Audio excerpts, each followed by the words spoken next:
بسم اللہ الرحمن الرحیم۔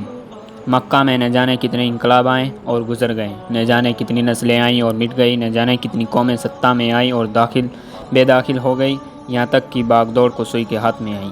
یہ کلاب کے بیٹے تھے اور اسماعیل خاندان سے ان کا تعلق تھا۔ قریش کے رشتہ داروں اور سبندیوں نے بھی ساتھ دیا اور ہر پرکار سے ان کا سہیوگ کیا۔ مکہ میں اب تک خیمے ہی خیمے تھے، عمارتوں کا نام و نشان نہ تھا۔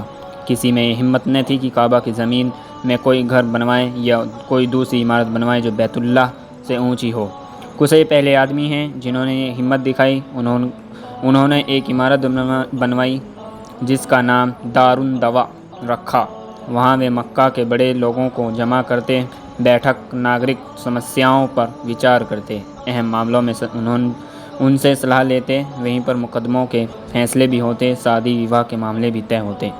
پھر قصی نے قریش کو بھی عمارتیں بنانے کا حکم دیا۔ اس پرکار انہوں نے بھی کعبہ کے آس پاس اپنے گھر بنائے، پرنتو بیچ میں بہت کافی جگہ چھوڑ دی کہ حاجی آئیں تو طواف آدی میں کوئی پریشانی نہ ہو۔ قصی نے اپنے زمانے میں کئی بڑے بڑے کام کیے جو لمبے سمے تک یادگار رہیں۔ معاشر احرام انہی کا تعمیر کیا ہوا ہے۔ یہاں حج کے دنوں پہ دیپ جلتے ہیں، انہی میں تمام قریش کو جمع کیا جاتا اور تقریر کی۔ بھائیوں، کعبہ کی زیارت کے لیے حاجی نے جانے کہاں سے آتے ہیں، سینکڑوں ہزاروں میل کی دوری طے کر کے آتے ہیں۔ بھائیوں، ان کی مہمان نوازی اور خدمت کرنا تمہاری ذمہ داری ہے۔ پھر اس سلسلے میں انہوں نے 2 وبھاگ استھاپت کیے۔ ایک سقایا، اس کا کام تھا کہ حاجی آئیں تو ان کے لیے میٹھے پانی کا انتظام کریں۔ زمزم کنواں پٹ چکا تھا، اس لیے پانی کی کمی بھی تھی، بہت دور دور سے لانا پڑتا۔ نجیب، کھجور کا میٹھا پانی آدی کا انتظام بھی اسی وبھاگ کے سپرد تھا جو عربوں کا خاص پے تھا۔ رفادہ، قریش نے ایک سالانہ رقم طے کی، اس میں مینا اور مکہ میں حاجیوں کا ستکار کیا جاتا۔ اس وبھاگ کے ذمے اسی پر کعبہ سے سبندھت بھی ایک وبھاگ بنایا اور اس کا نام حجابہ رکھا۔ جو اس وبھاگ کا ذمہ دار ہوتا، کعبہ کی کنجی اسی کے پاس رہتی، کعبہ سے سبندھت سارے کام اسی کے سپرد ہوتے۔ کوئی کعبہ کے اندر جانا چاہتا تو پہلے اس سے اجازت لیتا، اس کی اجازت کے بغیر اندر جانا منع تھا۔ یہ تینوں وبھاگ عربوں کے نزدیک بہت ہی پرتشٹھ اور عزت والے تھے۔ بعد میں ان وبھاگوں کو اتنا مہتو پراپت ہو گیا کہ اگر کسی کو ان میں سے کوئی وبھاگ مل جاتا یا کسی وبھاگ میں دوسرے کا ساجھیدار ہو جاتا تو اس مارے خوشی کے پھولانے سماتا۔ وہ سمجھاتا کہ مانو اسے کسی راجے کی بادشاہی مل گئی۔ یہی وجہ ہے کہ قصی نے ان سارے وبھاگوں کو اپنے لیے خاص کر لیا تھا۔ یہ وبھاگ تو حج اور کعبہ سے سبندھت تھے، ان کے علاوہ اور بھی کوئی وبھاگ تھے جن پر قصی کا ہی ادھیکار تھا۔ پھر جب قصی بوڑھے ہو گئے، ساری ذمہ داریوں کا بھار اٹھانا مشکل ہو گیا تو انہوں نے یہ تینوں وبھاگ عبدالدار کے سپرد کر دیا۔ یہ قصی کے سب سے بڑے بیٹے تھے۔ بعد میں یہ وبھاگ عبدالدار نے ان کے بیٹوں کے حصے میں آئے۔ قصی کے ایک اور بیٹے تھے عبد مناف، ان کی اولاد اپنے اثر اور پہنچ کے لحاظ سے عبدالدار کی اولاد سے بڑی ہوئی تھی۔ انہوں نے چچیرے بھائیوں ان وبھاگوں کو چھیننے کا فیصلہ کر لیا، اتو بڑی کشمکش رہی۔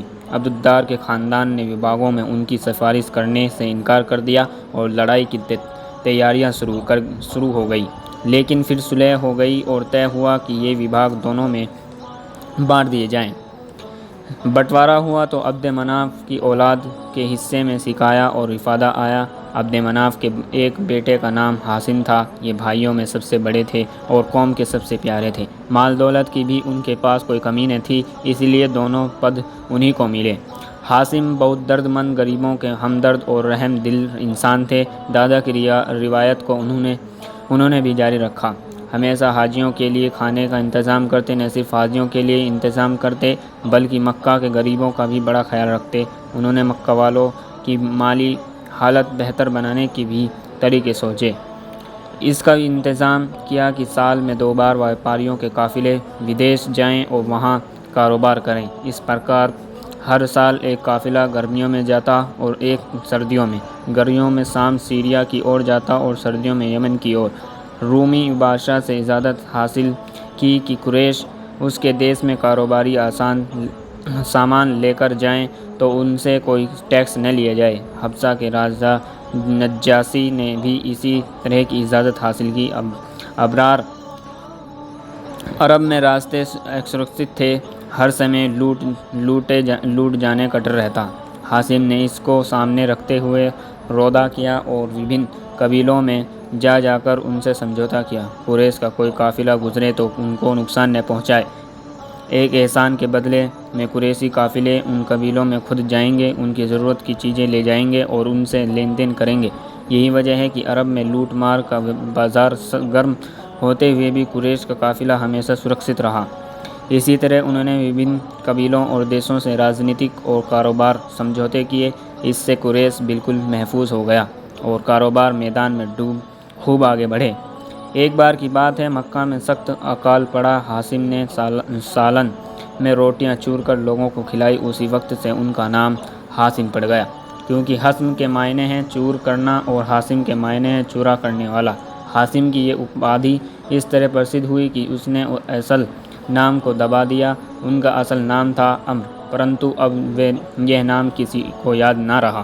صدق اللہ العظیم و آخر دعوانا الحمد للہ رب العالمین۔